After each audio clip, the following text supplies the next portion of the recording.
എല്ലാവർക്കും എൻ്റെ നമസ്കാരം.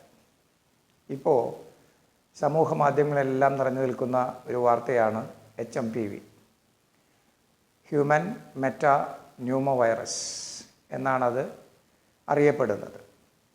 ഇതൊരു പുതിയ വൈറസ് അല്ല. ഏകദേശം 60 വർഷം ആയിട്ട് ഈ വൈറസ് ഈ രാജ്യത്തുണ്ട്.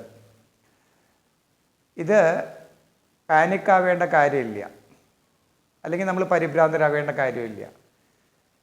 ഇത് സാധാരണഗതിയിൽ ഇമ്മ്യൂണൈസേഷൻ കുറഞ്ഞവർ, പ്രതിരോധശേഷി കുറഞ്ഞവർക്കും, അതുപോലെ മെഡിസിൻ കഴിച്ചുകൊണ്ട് പ്രതിരോധശേഷി കുറഞ്ഞവർക്കും, അക്യൂട്ട് ഡയബറ്റീസ് വളരെയധികം ശക്തമായ പ്രമേഹ രോഗമുള്ളവർക്കും, 1 വയസ്സിന് താഴെയും 65 വയസ്സിന് മുകളിലുള്ളവരുമാണ് കൂടുതൽ ക്രിട്ടിക്കായിട്ടുള്ള ഒരു സ്റ്റേജിലേക്ക് വരിക.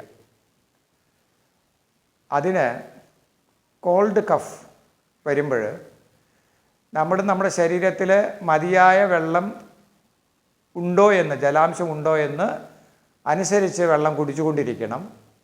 കൂടാതെ ന്യൂട്രീഷണൽ ഫുഡ് കഴിക്കണം. കൂടാതെ സാലഡ്, ഫ്രൂട്ട്സ്, സൂപ്പ് തുടങ്ങിയിട്ടുള്ള ആഹാരങ്ങൾ നമ്മൾ ശീലമാക്കുകയും ചെയ്യുക. അതിനുശേഷം നല്ലൊരു ഡോക്ടറെ കാണുകയും ചെയ്യുക.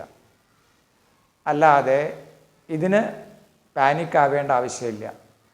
സാധാരണ ഇത് ശ്വാസകോശത്തിൻ്റെ മുകളിലും താഴെയും ആണ് ഇത് പടരാറുള്ളത് അല്ലെങ്കിൽ വരാറുള്ളത്.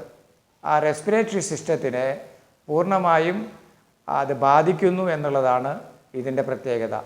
സാധാരണ ഇത് വന്ന് സ്വയം തന്നെ സ്വയം തന്നെ അത് മാറുകയാണ് ചെയ്യുക. അപ്പോൾ പരിഭ്രമിക്കേണ്ട ആവശ്യമില്ല, ജാഗ്രത ഉണ്ടാവുക എന്നതാണ് ഏറ്റവും പ്രധാനപ്പെട്ട കാര്യം. 1 വയസ്സിന് താഴെയും 65 വയസ്സിന് മുകളിലും പ്രതിരോധശേഷി കുറഞ്ഞവരും അക്യൂട്ട് പ്രമേഹ രോഗമുള്ളവരും ശ്രദ്ധിക്കുക.